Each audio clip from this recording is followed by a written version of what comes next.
Oke, kita mulai aja ya. Selamat malam, assalamualaikum warahmatullahi wabarakatuh. Cuman ini jam saya ngantuk. Saya biasa tidur jam 9 nih, kacau. Nih sampai jam 9.30 lagi, wah kacau nih. Mudah-mudahan kuat. Oke, oke, ini kecilin. eh kita lihat kuliahnya yang sebelumnya. Jadi kuliah ini kuliah tentang mikroprosesor. eh Mudah-mudahan kelas yang reguler bisa ikut juga nih. Soalnya minggu lalu saya nggak ada, dipanggil Sesko Angkatan Laut, Sesko AL. Besok saya ada di kelas reguler, cuman besoknya lagi tanggal 21 libur di Salmasih. Jadi kepaksa harus ikut lagi kelas Zoom tuh yang regulernya, kalau nggak ketinggalan banget. Oke. Eh Oke, jadi kalau ketemu teman-teman yang reguler tolong dikasih tahu aja, tanggal 21 ikut Zoom lah pada. Nah, sekarang oke, dikasih minum nih. Oke, kita lihat kuliahnya ya. Jadi minggu lalu kita sudah bahas tentang isinya prosesor itu seperti apa, ada arithmetic logic unit lah, ada control unit dan sebagainya, terus juga ada register dan sebagainya. Kira-kira itu bisa direview lagi video yang minggu lalu. Hari ini kita akan coba lanjutkan. Jujur minggu lalu tuh materinya sebenarnya kurang sih. Cuman kalau buat anak informatika, anak IT cukuplah segitu dulu lah. Kalau buat anak elektronika, terutama microelectronics, itu kurang. Jadi saya backgroundnya lebih ngedesain prosesor sih sebenarnya. Jadi ilmunya lebih dahsyat dari itu sih sebenarnya. Nah, hari ini kita akan coba ngeliat bahasa assembler. Syukur-syukur kita bisa lihat contoh-contohnya. Cuman dengan kondisi kita punya waktu 1 jam, mungkin kita lebih fokus ke bahasa assembler. Oke, bahasa assembler itu seperti apa? Eh, Struktur bahasanya seperti apa? Ups, mic-nya belum di, masih ini ya. Aduh, maaf maaf, diulang lagi, diulang lagi. Oke, minggu lalu kita membahas tentang arsitektur komputer, arsitektur mikroprosesor. Ada mikroprosesor yang biasa, ada microcontroller. Bedanya mikroprosesor dengan microcontroller adalah di microcontroller, I/O interface-nya sudah built-in ke dalam si chipnya. Jadi biasanya microcontroller seringkali sekarang sering disebutnya sebagai system on chip, supaya karena sistemnya di dalam chip. eh Tolong diingetin aja nanti buat yang kelas reguler, karena minggu depan, karena kelas reguler tuh minggu lalu nggak ada karena saya dipanggil sama Sesko AL. Minggu depan libur, hari Kamis, kacau juga. Jadi kalau ketemu anak-anak reguler tolong suruh ikut kelas ini aja lah, supaya bisa ke bareng. Sebelum terlalu jauh, sebelum saya lupa, buat anda-anda yang belum register, tolong kasih tahu teman-temannya aja buat register jadi caranya gini. Masuk ke Open Course ITTS ACD, oke. Kemudian search 2024, saya searchnya, saya ulang aja ya, Control F, 2024 dimasukin, nanti ada dua kuliah 2024, yang satu big data, sama satu mikroprosesor sama komputer arsitektur. Di mikroprosesor sama komputer arsitektur bisa kita lihat di sini, ini kuliahnya. Bisa di enroll, biasanya saya udah enroll kebetulan. Jadi kalau belum enroll, di sebelah kanan atas biasanya ada tombol enroll me, passwordnya adalah ITTS 2024. ITTS-nya huruf besar, ITTS huruf besar 2024, nyambung semuanya. Oke, materi untuk komputer, mikroprosesor, mikrocontroller ini bisa dilihat di rekaman di YouTube. Sudah saya upload, kalau mau dilihat bisa saya liatin sebentar aja. Lihat judulnya doang ya. Ya, ini abang sayang terus. Oke. Oh salah. masuk ke switch account, masuk ke Ono Center. Kemudian kita bisa masuk ke YouTube Studio. Saya bisa masuk YouTube Studio, kalau Anda mungkin nggak bisa.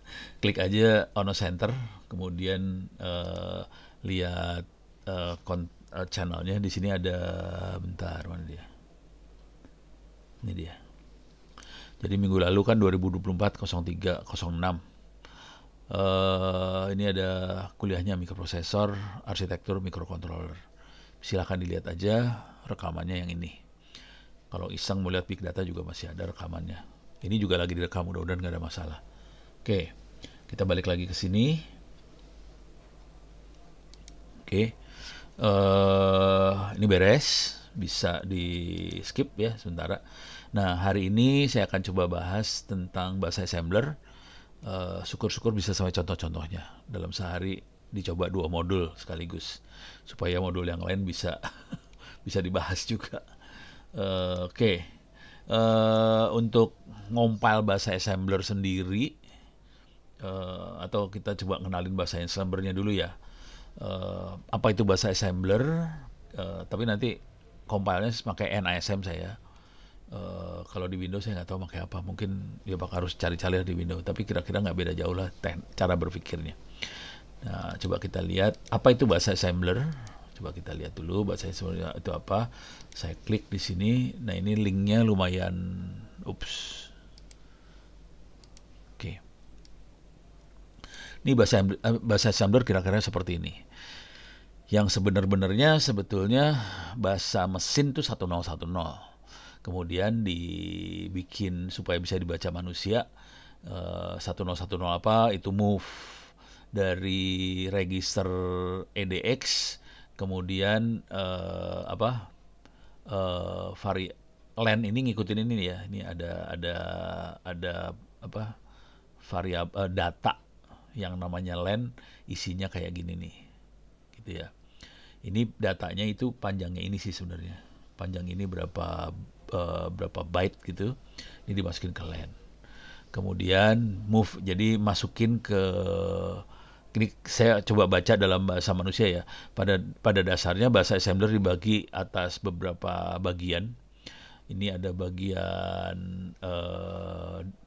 teksnya. Ini yang atas ini teks semua. Teks itu programnya. Terus ada bagian dari data variabel yang statik lah, kira-kira kayak gitu. Jadi bahasa assembler bisa dilihat seperti itu.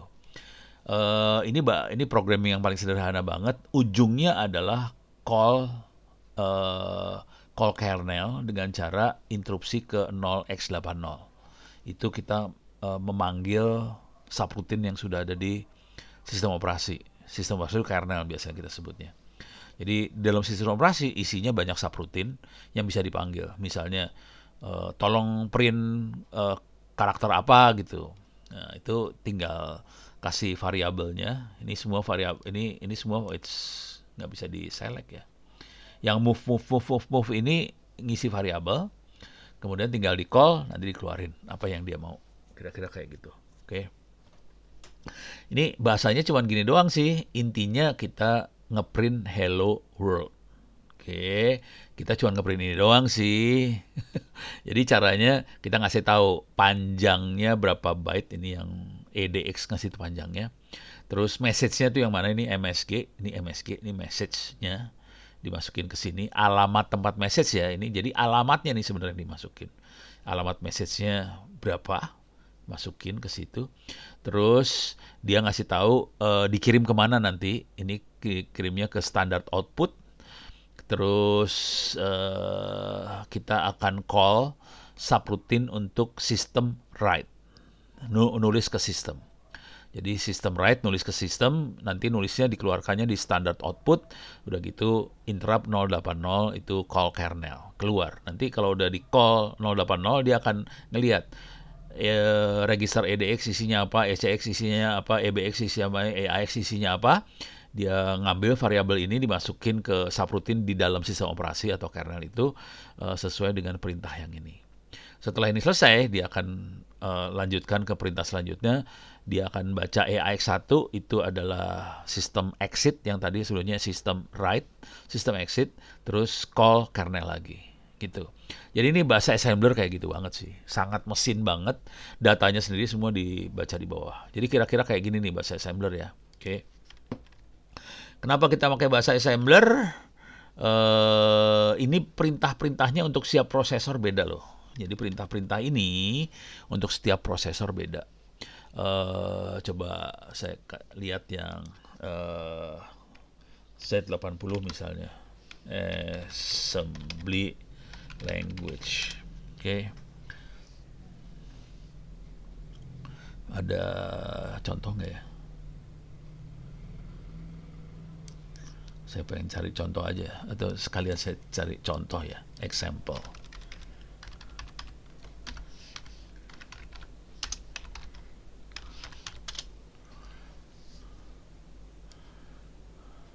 Nih, ini kayak gini. Oh, ada di GitHub ya. Oke, ditaruh di GitHub. Wah, kacau ini. Ini kacau. Enggak, ini terlalu inilah. Saya mau cari yang ada yang contohnya kayak tadi nggak, itu bagus banget. Nah ini nih. Simple hello world example. Oke. Coba kita lihat, mudah-mudahan programnya kayak, nah ini kelihatan kayak gitu nih. Oke. Ini contoh lagi bahasa assembler.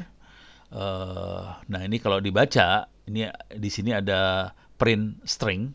Oke. Ini sebetulnya kayak subroutine kalau bahasa high level. Ini subroutine ya. Oke. Kemudian ini adalah data yang tadi tuh, data. Nah, programnya sendiri cuma kayak gini doang. Load A tuh register A kalau di Z80 tipe prosesor ya. Registernya kalau tadi tuh yang EDX, ECX segala macam itu Intel tuh, Intel yang baru-baru kayak gitu kira-kira bahasanya. Kalau di Z80, kalau E itu extended, biasanya dia ini kalau yang yang A ini cuma 8 bit. Kalau yang EDX, ECX segala macam lupa saya, antara 16 sampai 32 bit lah kira. Itu panjang tuh. Registernya dalamnya panjang. Ini cuma 8 bit. Jadi kita masukin data ini 13 ke dalam A, terus kita panggil print karakter. Print karakter ini dia masuknya ke sini. Print karakter itu kagak ada. Oh ini print karakter. Oke, print karakter BB5A itu harusnya ada alamatnya BB5A di mana. Nah, terus load lagi line fit. Carrier return tuh enter. Line fit tuh itu line baru. Line tuh kalimat baru lah. Jadi bisa dibaca nih sebenarnya. Oke, udah gitu masuk ke print screen. Ini nanti dia ngerjain apa segala macam. Nah, intinya dia akan ngeprint yang ini sih. Kira-kira kayak gitu. Oke. Ups, ada yang ini code yang lebih, ini yang sama dengan di atas sih kira-kira. Code-nya sama dengan di atas kira-kira seperti ini. Ini nggak manusiawi, cara yang tadi lebih bagus sih. Ini nggak bagus. Bahasa yang ini lebih bagus, lebih enak dibacanya. Oke. Nah, kenapa pakai bahasa assembler? Supaya manusia bisa baca sih, intinya gitu sih. Ini kalau dibaca-baca gitu ya. Supaya manusia bisa baca, mesin nggak bisa baca bahasa assembler. Jadi konsekuensinya perlu penterjemah dari bahasa assembler ke bahasa mesin. Itu yang namanya compiler tuh buat menerjemahkan dari bahasa assembler ke bahasa mesin. Compiler juga bisa menerjemahkan dari bahasa yang lebih tinggi ya. Bahasa C, bahasa macam-macam lah gitu ya. Nah, di sini kita akan main dengan CPU register. Tadi ada EDX, ini register ya, register dalam CPU. EDX, CX, EBX, EAX itu register dalam CPU. Oke. Nah, ini ada dua bahasa nih, JavaScript sama assembler. JavaScript bentuknya seperti yang di kiri, ini JavaScript. If OP1 sama dengan OP2, X sama dengan 1. Kalau else yang lainnya X sama dengan 2. Jadi kalau bahasa Jawa, bahasa JavaScript kira-kira gini. Nah, kita lihat perbandingannya dengan bahasa assembler. Jadi kita masukin dulu variabel OP1 ke dalam register AX, kemudian OP2 masukin BX. Udah gitu compare AX sama BX. Kalau jam, ini JNE bukan kurir, bukan buat ngirim barang, bukan. Ini JNE adalah jam kalau not equal. Jadi if not equal, jam ke L1. Jadi kalau tidak sama, AX sama BX tidak sama, loncat langsung ke L1. Terus masukkan ke register X 2. Jadi X dimasukin 2. Oke. Kalau equal, masukkan ke register X ini 1. Udah gitu jam ke L2. Jadi ini bahasa assembler, yang sebelah sini bahasa Java. Kira-kira kayak gitu. Dan ini yang dilakukan oleh compiler sih sebenarnya. Jadi kalau kita punya compiler, dia akan menerjemahkan ke bahasa yang seperti ini. Cuman kalau compiler yang normal, kadang-kadang dia loncat langsung ke bahasa mesinnya 1010 gitu ya. Jadi bisa dari Jawa masukin 1010. Seringkali kalau JavaScript dia nggak bikin exe sih sebenarnya. Dia bikin apa ya? Nanti ada yang run Java runtime-nya lah. Jadi itu nanti ada bukan ya semacam compiler tapi dia satu persatu dia ngerjainnya. Gitu ya. Nah, udah habis penjelasannya kira-kira gitu. Udah mudah-mudahan kebayang ya dari sini aja mudah-mudahan kebayang bedanya antara high level. Jadi yang JavaScript itu high level language, PHP high level language, Java high level language, Python high level language, yang ini low level, assembly low level. Karena lebih dekat ke 101-nya, 0-nya mesin. Kira-kira kayak gitu. Oke, balik lagi ke sini. Ini udah tutup dulu ya. Ini yang ini yang kita pakai. Jadi bahasa assembler kira-kira kayak gitu. Oke. Sekarang struktur bahasa assembler udah dilihat tadi, kita lihat lagi aja. Struktur bahasa assembler kira-kira strukturnya seperti ini. Kita udah lihat tadi. Ada bagian, jadi dia nyebutnya ada section. Ada 2 section besar. Ada section isinya data-data. Ada section yang isinya programnya. Section .text sama .data. Oke. Kemudian ada yang bagian yang ngasih tahu mau ngapain. Ini start, mulainya dari sini, terus mulai. Jadi mulai langsung loncat dia ke sini, start, terus kerjakan ini semua. Jadi nama registernya bisa lain-lain ya. Di sini ada RAX, itu register AX, register DI, register SI. Ini nama register, kita isi apa. Kalau move selalu yang sebelah kanan dimasukkan ke kiri. Yang kiri ini adanya di dalam prosesor, yang kanan seringkali adanya di memori, di luar, di RAM memori. Nah, message ini ada di dalam memori sih sebenarnya. Ini posisinya ada di dalam memori, nanti dimasukin ke RSI. Ini biasanya cuma alamatnya, bukan teksnya ini sih sebenarnya. Alamat H ini di mana nih? H-nya ada di mana? Di alamat memori yang mana? Gitu ya. Nah, RDX yang ini 13, ini di sini nih. 1, 2, 3, 4, 5, 6, 7, 8, 9, 10, 11, 12. Sama ini 13. Oke, jadi 13 ini karakter yang panjangnya karakternya tuh 13. Gitu. Jadi cara bacanya. Ini kayaknya yang ini buat nggak tahu buat Windows atau buat ini ya. Buat macOS. Tapi ini bukan Linux nih. Kalau Linux nggak kayak gitu soalnya. Jadi beda. Kalau Linux, Windows, macOS beda. Cara call sistem operasinya lain. Gitu ya. Nah, tapi logikanya kira-kira mirip-mirip cara berpikirnya. Jadi udah mulai kebayang. Sekarang kita masuk ke ini tadi struktur. Kalau mau baca-baca tentang bahasa assembly lagi, bisa dilihat di, kalau nggak salah ini Wikipedia. Aduh, nggak bisa diklik. Kacau dah. Kebuka. Ya, oke. Nah, ini di Wikipedia.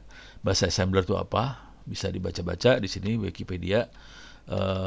Ini contohnya. Nah, ini lebih keren ini. Ini bagusan yang ini sih sebenarnya. Ini prosesornya 6802. Saya dulu makanya 6502 nih. Ntar 6802 buat prosesor apa ya? Lupa. Jadi yang zaman dulu kita makanya Apple II Plus itu 6502 tuh prosesornya. Kalau ini 6802 lain. Tapi yang sebelah kanan, ini bahasa assemblernya. Yang sebelah paling kiri itu alamat memorinya. C000, 0013, 0011. Nih, nah udah gitu ini ininya heksadesimal dari LDS. Oke, LDS ini, nah terus ini LDA, LDA tuh 86, STA 8B7, LDA 86. Ini perhatiin ya, LDA kan 86 yang di atas. Ini 86 juga LDA. Ini STA B7, ini B7. Cuman di sininya, ini kebetulan sama. ACIA dia 8004. Ini jadi yang ini, yang bagian yang ini adalah heksadesimalnya, bukan binary yang ditulis. Kalau binary mah pusing 101010, pening kepala dah. Kalau ini heksadesimal yang ditulis gitu. Ada sih ya. Nah, jam tuh 7E ke sign on. Sign on adanya di mana nih sign on? Di mana sign on? Nah, harus dicari lah. Ini in hex, kagak tahu. Pokoknya nih nanti dia jam ke C0 F1. Oh, nggak kelihatan. Di sini soalnya C0 1E 20 3F. F1 ada di bawah lagi. Kagak ada, nggak kelihatan, ada di bawah. Oke. Jadi kalau jam, biasanya kalau jam itu jam ke alamat memori. Alamat memori. Ini alamat memori. C01B itu alamat memori. C01E alamat memori. Gitu ya. Beres ya, jadi udah kelihatan ini memori, isinya apa di memori itu, dan ini dalam bahasa assemblernya. Ini lebih enak lihatnya kalau kayak gini. Oke. Jadi itu bedanya assembler dan sebagainya. Ini ada macam-macam terminologi lah. Ada macro assembler, ada cross assembler. Nah, yang seru cross assembler nih yang seru. Dan ini sering saya pakai nih cross assembler. Kira-kira cara berpikirnya gini kalau mainan cross assembler ya. Dan ini yang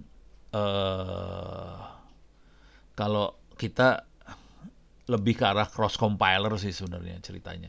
Jadi misalnya gini, paling kerasa kalau kita mainan OpenWRT.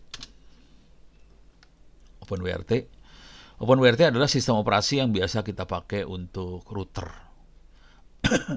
Jadi OpenWRT itu router, kita bisa lihat di sini table of hardware. Saya gedein ya. Di sini ada table of hardware. Oke. Jadi router itu banyak, kan router kita tahu banyak ya. Ada support current of, nah ini ke bawah ini kita bisa lihat nih. Ada Tricom, ada Abicom, macam-macam lah, banyak Mikrotik lah, ada macam-macam lah. Router-router banyak. Ada sampai 2000-an entry router macam-macam. Saya klik sembarangan aja ya. Nah. Nih routernya, ada Asus, ada macam-macam. Ini ada modelnya. Oke. Nah, yang seru adalah ininya ya. Apa sih?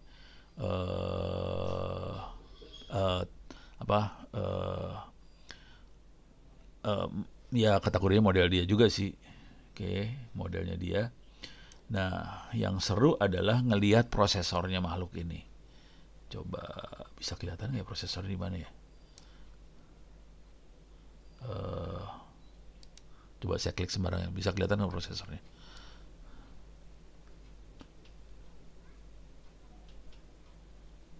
Asus. Nah, ini dia. Ini prosesornya Broadcom BCM 4706. Padahal prosesor yang kita pakai di komputer Intel, bukan Broadcom. Intel i5, i3, i7. Jadi kalau kita ngompile source code-nya untuk sistem operasinya router ini di komputer, nggak bisa kita bikin dengan binary-nya si Intel. Nanti binary-nya kita kirim ke Asus, ya tewas lah, Asusnya nggak ngerti. Beda banget soalnya. Jadi konsekuensi yang terjadi adalah kita bisa ngompile si sistem operasi buat si proses router ini, OpenWRT ini. Cuman kita harus ngompil untuk binary yang bisa diinstal di situ. Oke. Nah, ini saya kasih, ini ada contohnya sih. Ini contoh sepintas ya. OpenWRT. Ini OpenWRT. Oke. Nah, ini misalnya saya pengen ngompil untuk router Buffalo. Di sini ada beberapa sih, ada Buffalo, ada apa lagi ya? Ada Buffalo, ada Ubiquiti. Kita bisa ngompil juga buat Mikrotik. Jadi si OpenWRT bisa dikompil buat Mikrotik. Cuman nanti kalau kita install OpenWRT di Mikrotik, sistem operasi Mikrotiknya ya ke format. Lisensinya hilang. Kita juga bisa bikin untuk Linksys segala macam. Ini ada berapa Linksys. Nah, kita kasih chip-chip aja ngasih lihat ya. Misalnya ini sembarangan aja ya. Nah, cara installnya kira-kira kayak gini sih. Ini instalasi aplikasi pendukung lah biasa. Ini juga pendukungnya juga biasa. Nah, yang seru adalah di sini nih. Nah, waktu kita konfigurasi compilernya, kita harus ngasih tahu targetnya buat apa. Nah, waktu kita kasih tahu dia Buffalo WZR HP G300NH2, langsung dia tahu. Kita set juga prosesornya apa, Atheros AR7XXX atau AR9XXX. Jadi nanti binary-nya disesuaikan dengan prosesornya. Walaupun kita compile di Intel, si binary-nya siap buat diinstal di router yang kita mau sih. Ini biasanya saya perlukan, tapi kalau ini Anda pengen ngoprek, caranya gini kalau pengen ngoprek. Yang murah dihancurin itu routernya TP-Link sih sebenarnya, itu murah-murah TP-Link kan. Cari TP-Link murah. Jadi caranya ono ngoprek nih, tapi sekarang udah lagi males ngoprek. Nih brandnya kita cari TP-Link. Ini TP-Link-nya. Oke. Nah, cari ini kelihatan ada yang nggak bisa di-upgrade versinya. Ini versi 2305, versi terbarunya. Cuman ini ada yang nggak bisa di-upgrade. Biasanya yang nggak bisa di-upgrade ini karena ada keterbatasan di dalam. Jadi di dalam router itu ada memori yang buat kayak hard disknya, tapi tetap memori bentuknya. Nah, kadang-kadang memori kekecilan. Makanya dia nggak bisa di-upgrade nih, yang kayak gini-gini. Jadi harus beli yang bisa di-upgrade. Oke. Jadi misalnya TP-Link cari. Nah, ini tinggal cari aja yang murah yang mana, TP-Link mana yang paling murah gitu buat mainan gitu, atau cari TP-Link second-an. Jadi kalau saya biasanya cari di Bukalapak lah. Bukalapak cari TP-Link bekas.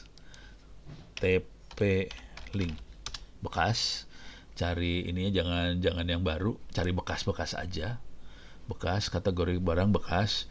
Terus misalnya wifi doang. Nah, ini mulai cari, ini kan 75.000, kalau ini nggak bisa nih, ini kan ini. Nah, kayak gini nih, WR840. Ini bisa, nah tinggal cek. TL WR840 bisa kita ganti nggak pakai ini, apa sih ini pakai OpenWRT. Jadi caranya masuk sini, WR840. Ini bisa diganti. Cuman nggak semuanya bisa diganti ke sini nih. Yang versi 4 aja yang bisa pakai versi yang ini, 2305. Yang lainnya pakai versi lama nih, 1806. Jadi harus hati-hati, harus ngelihat di sininya. WR80N. Nah, ini agak susah, harus cari versi yang bener lah. Ini rata-rata N semua ya. Harus cari. Tapi harganya oke lah buat mainan iseng mah. Kalau yang lain lagi yang memang siap dengan OpenWRT, kadang-kadang saya suka ngetik lagi langsung OpenWRT aja. Nanti dia ngeluarin juga router-router yang bisa OpenWRT itu. Ini router OpenWRT Atheros, ini OpenWRT BL401 apa nggak tahu lah. Oh, ini Bolt dari First Media zaman dulu ya. Udah mulai nggak dipakai, sekarang bisa diobok-obok. harganya wah ini mahal, 500.000 lah, ngapain. Jadi cari yang murah-murah aja. 1 juta gila banget, ngapain. Ini TP-Link lagi, jadi bisa cari-carilah, udah gitu bisa diobok-obok gitu ya. Jadi kira-kira kayak gitu, nanti kita sesuaiin ininya. Ini makhluk ini keluarnya pada saat kita ngetik menu config. Nih. Oke, menu config-nya ada di mana nih? Ini dia. Make menu config. Pada saat kita klik, kita ketik make menu config, kita bisa ngeset makhluk-makhluk ini. Itu di set. Ini semua sebetulnya ada di dalam file teks. Kalau nggak salah .config atau apa gitu filenya, lupa. Harus dilihat lagi sih. Udah lama saya ngoprek kayak gini, udah lama banget. Mana? Lupa. Jadi itu bisa diedit lah kira-kira. Ini saya kasih logika doang ya, bahwa kita bisa melakukan cross compiling. Jadi kita ngerjain di mana, dibabat ke routernya, ganti sistem operasi si router. Jadi router bisa diganti sistem operasinya. Oke. Ini udah beres, sekarang kita coba naikin lagi. Ini udah beres ya. Nah, ini tadi ada code segmen, data segmen, BSS segala macam. Ini makhluk apa sih sebenarnya? Nah, tapi ini udah kebahas sih sebenarnya. Jadi waktu kita coding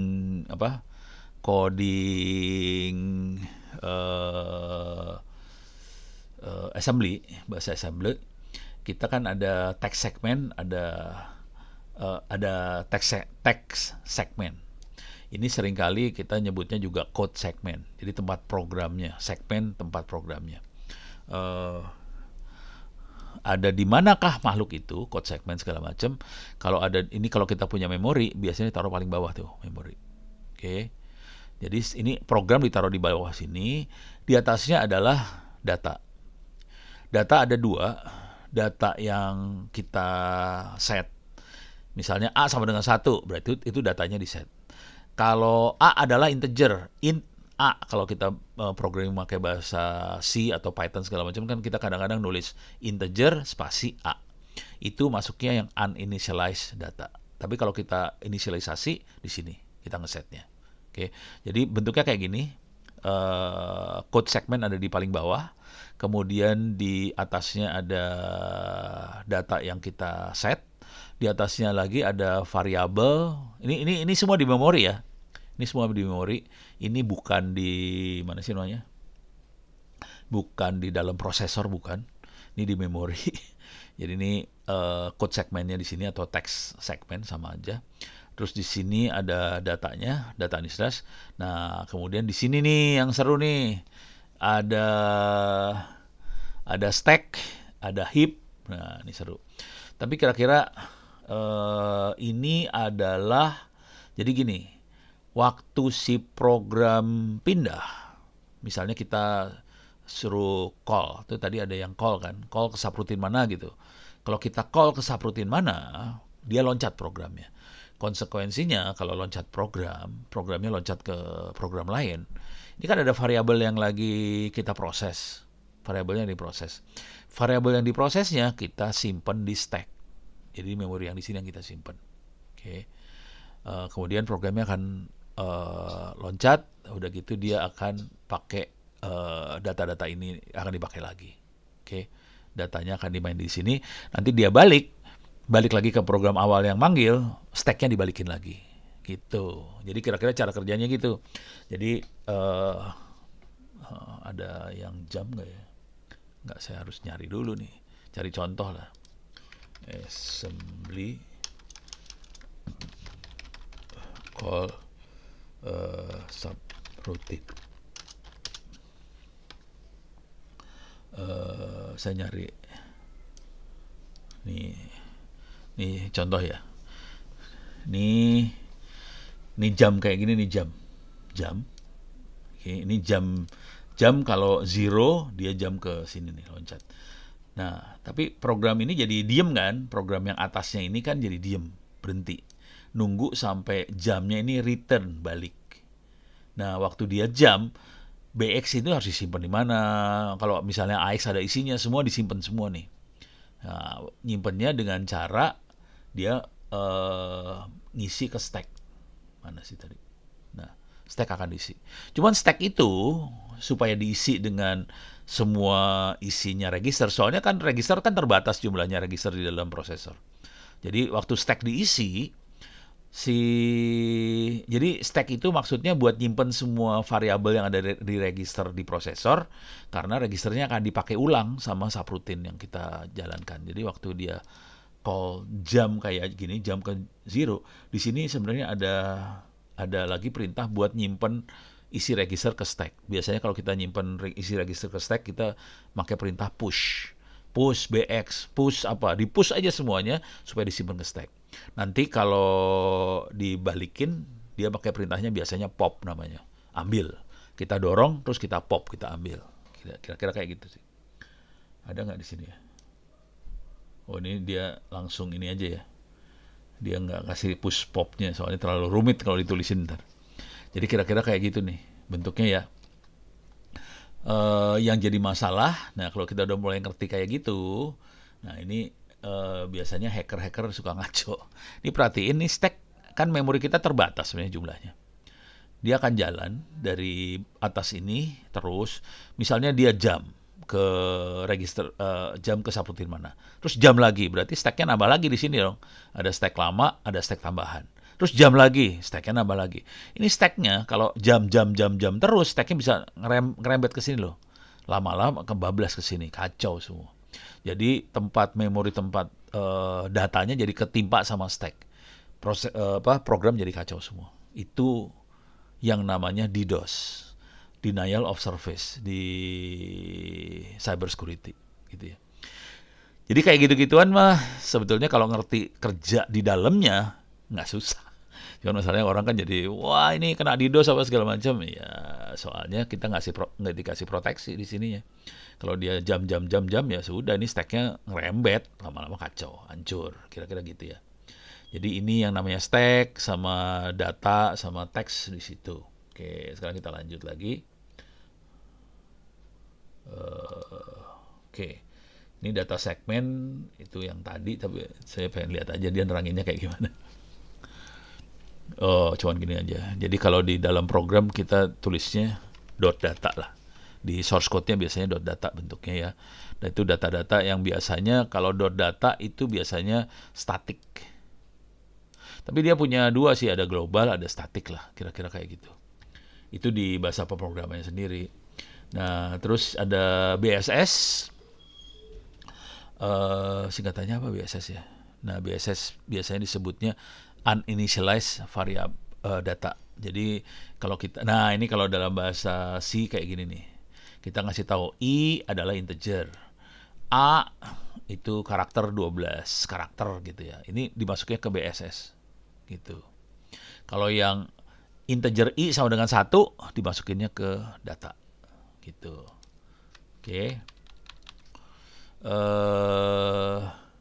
Heap segment itu kayak buffer buat batasin BSS-nya. BSS ini sampai mana? Ini jadi BSS-nya bisa sampai heap sini. Gitu ya. Nggak bisa lebih.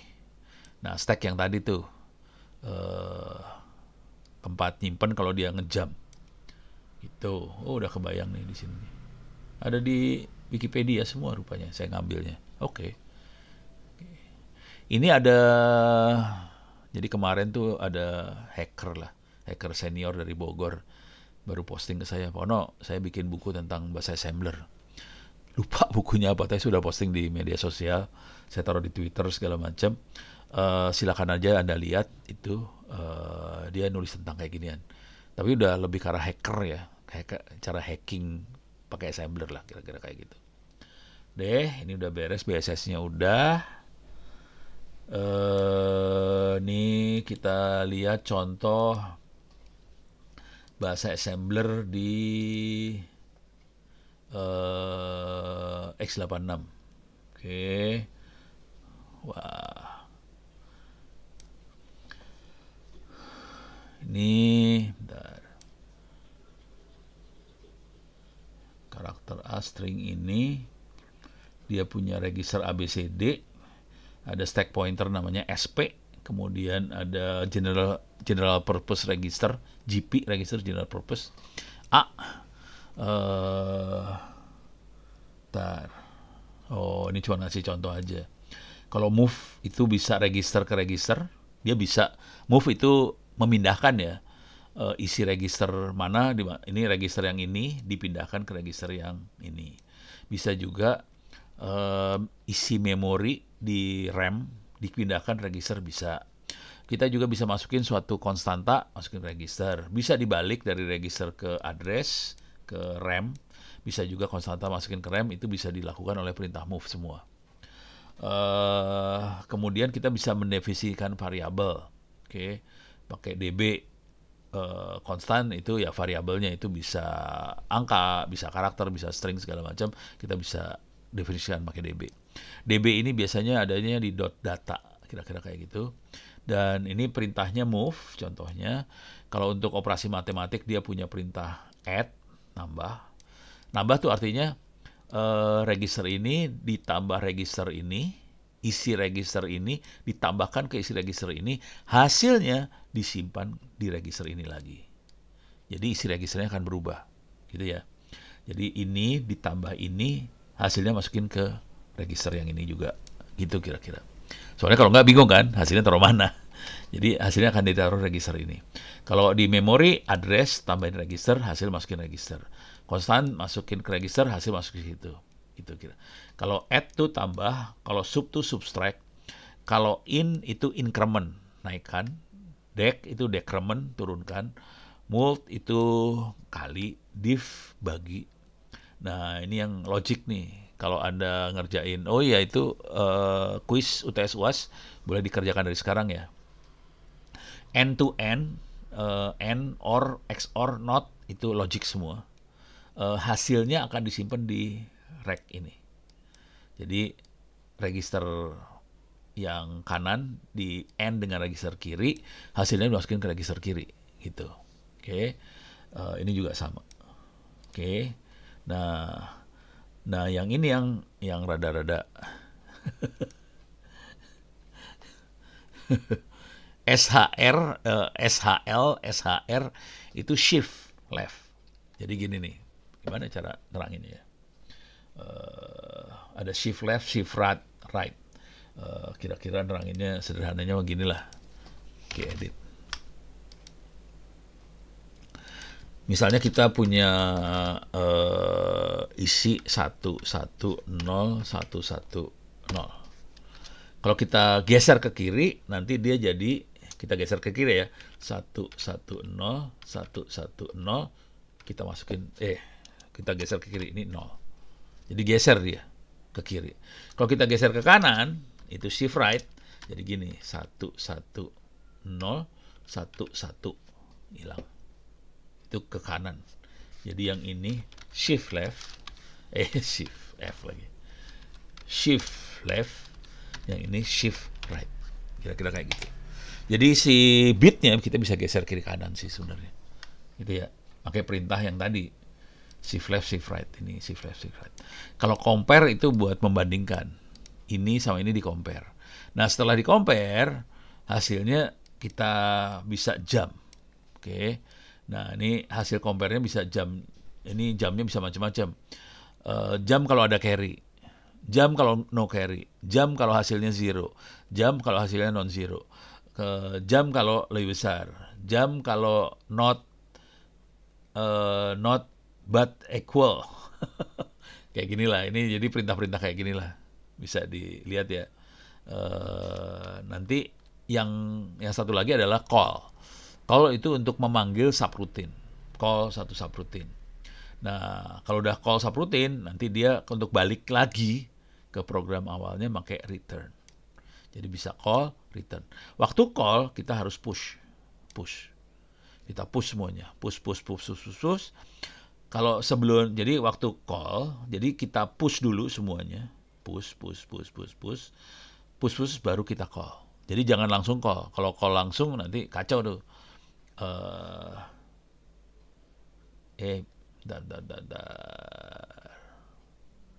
Bisa kok, bentar.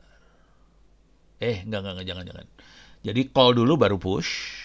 Jadi call, masuk ke subroutine, semua isi register kita push. Kemudian sebelum kita return, kita pop semua. Gitu. Nah, kalau kita pengen stop, HLT. Jadi ini perintah-perintahnya kira-kira kayak gini lah.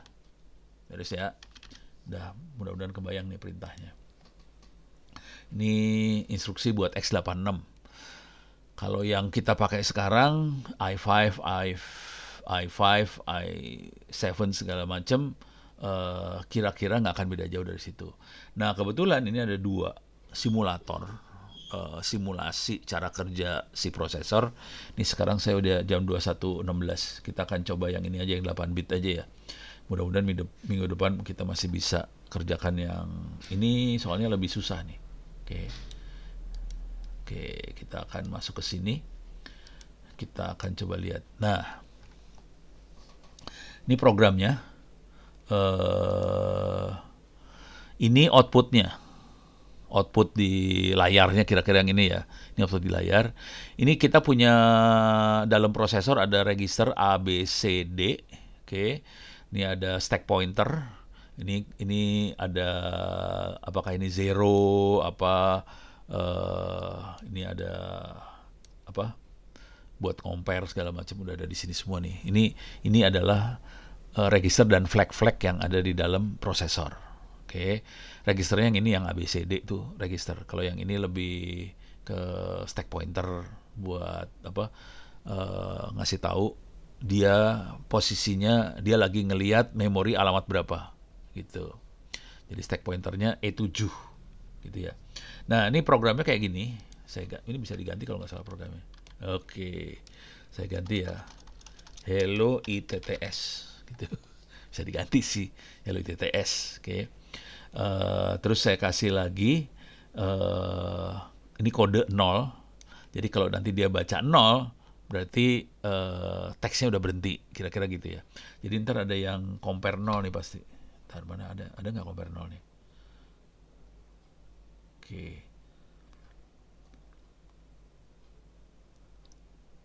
Oh ini. Jump if not 0, jump ke loop. Jadi di sini. Jadi kan not 0. Jadi compare B dengan C ini, dengan karakternya. Kalau dia bukan 0, balik lagi looping. Nah, ini kita baca dulu ya. Kita baca dulu programnya. Nanti kita coba jalankan. Bentar, dia bisa run langsung, bisa step. Kalau step satu perintah, kalau run langsung, run semua. Kalau reset ya reset. Ini kalau run, kita bisa ngatur speed dari si prosesor mau berapa. Di sini kebetulan speednya 4 Hz. Bisa dirubah sih, mau 1 Hz lebih pelan, 8 Hz lebih cepat, 16 Hz lebih cepat gitu ya. Kalau mau pelan 1 Hz. 1 detik 1 perintah. Bayangkan prosesor kita kecepatannya berapa? 3 GHz. Kencang banget. Yang ini kecepatannya blow on banget, 1 Hz dong.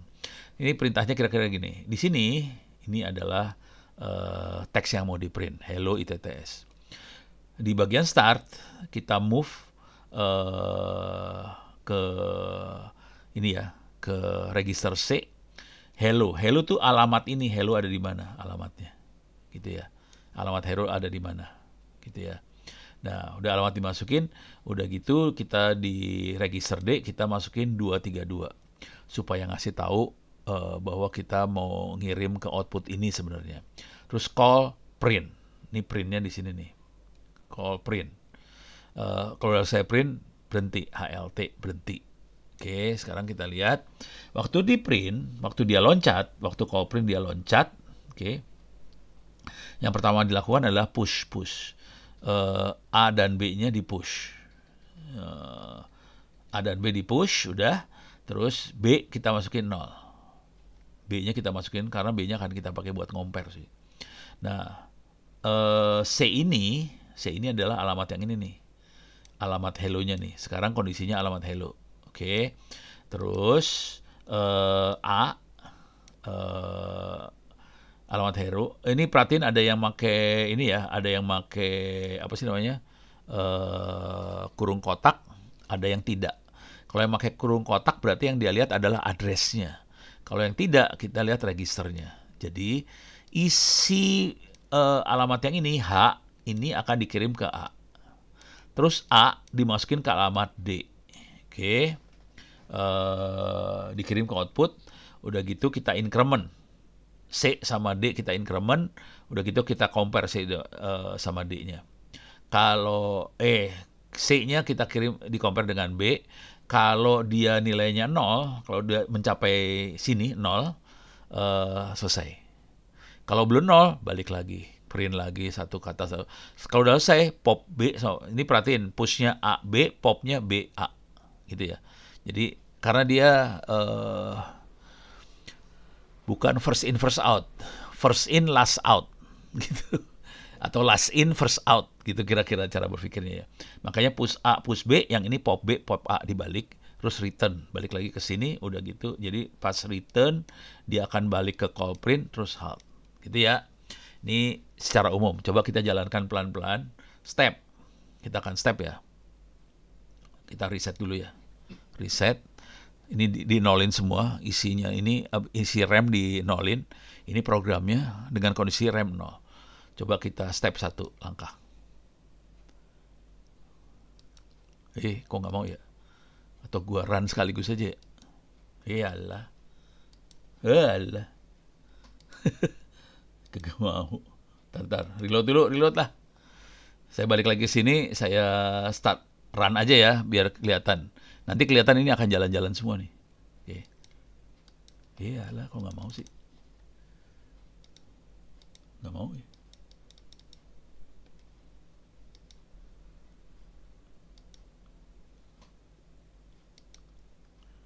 Oh, alah. Oh, saya harus assembler dulu. Pas di assembling dia masukin ke sini nih. Nih, oke. Masukin ke sini, udah. Terus loopnya ada di address 21. Atau kalau enggak, ini saya ini dulu ya. Di TTS. Oke, saya reset dulu lah. Saya ulang, saya reset. Nggak mau. Saya assembler lagi gimana? Oh, berubah dia. Oke. Nih. Oke. Ini address dari variabelnya di sini. Ini udah masuk. Sekarang kita akan coba step pelan-pelan satu-satu. Bisa nggak ya? Percobaan nih. Bismillahirrahmanirrahim. Klik.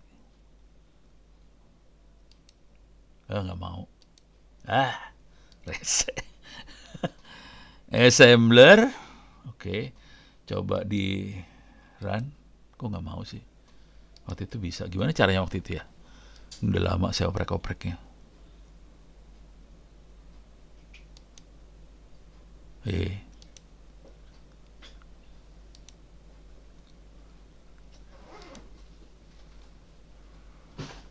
Oh, ini heksadesimal. Ini dalam desimal. Oh, ini dalam heksadesimal sekarang. Ini kenapa nggak bisa di run nih? Waduh. Wah, parah. Awalnya bisa. Kenapa sekarang nggak bisa ya? Apa yang terjadi? Nggak tahu saya. Skripnya dia rusak kali.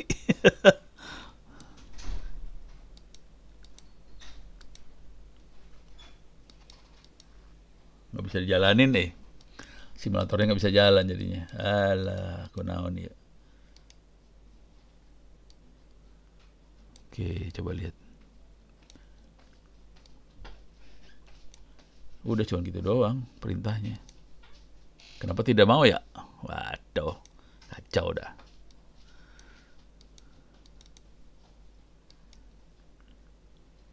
Oh, ini perintah-perintahnya.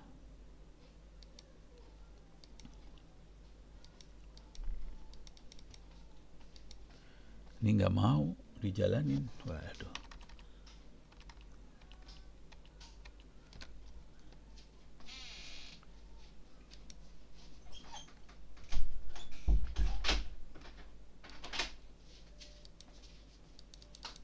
Nggak jalan Waktu itu sempat jalan. Waktu tahun lalu sih masih jalan. Kenapa nggak jalan sekarang nggak tahu. Ini enggak, bukan. Apa ya? Ya cuman gini tombolnya. Wah, kacau. Coba.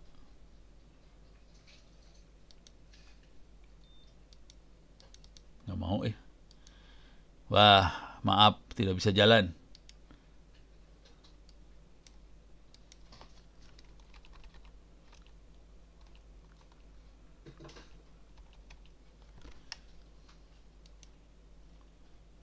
Nggak bisa jalan. Ini yang bikinnya masih muda sih. Aduh, aduh, aduh.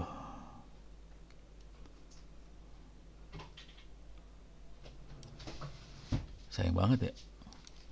Kenapa nggak jalan ya? Ini yang nggak bisa.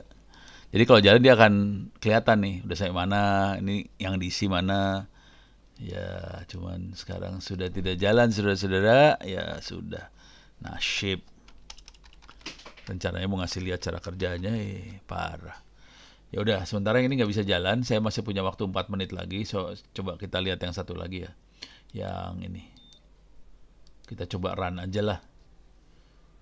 Nih.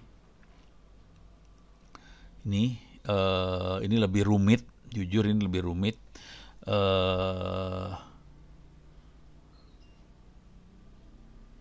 Lalalala.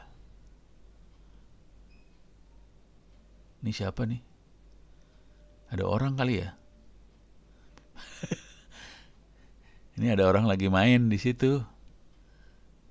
Ini apa yang terjadi di prosesornya kelihatan nih, gitu ya. Cuman ini lebih rumit daripada yang tadi. Yang tadi lebih gampang buat ngelihatnya. Ini proses jalannya, dia lagi ngelihat address mana, di dalam prosesornya masuk kemana, kelihatan di sini. Tapi ini ngapain dia ya?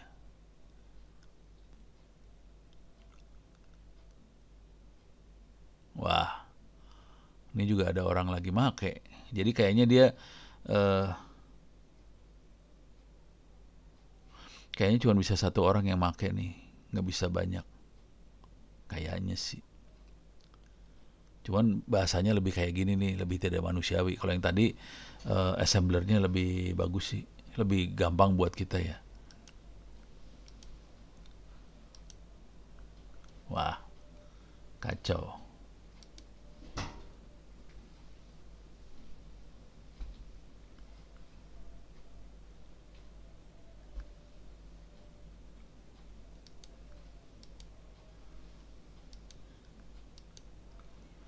Kok saya nggak bisa jalanin ya?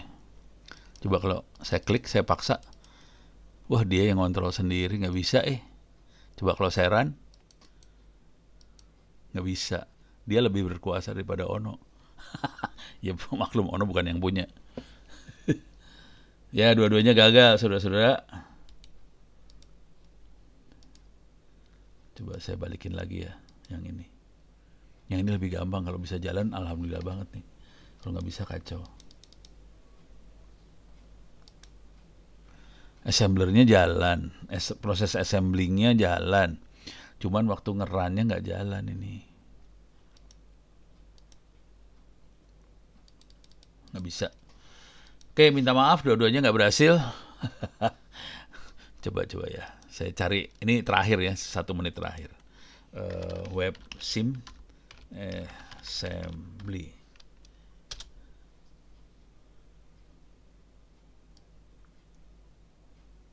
Ini tadi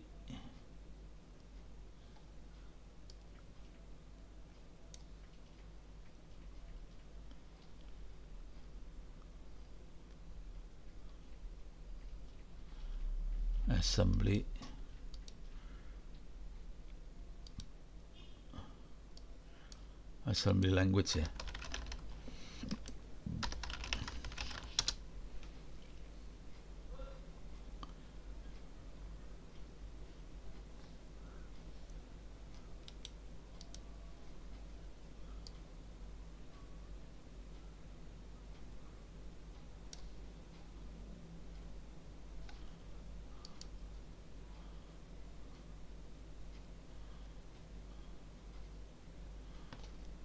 Wah, ini kayak ginian.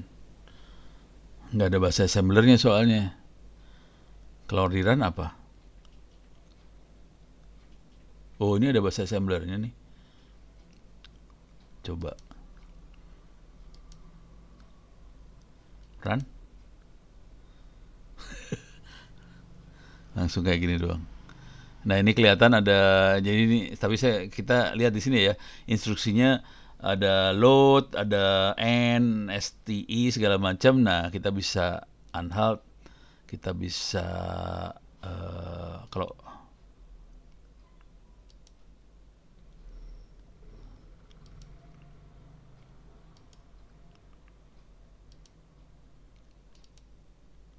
selalu halting the processor. Nggak ngerti.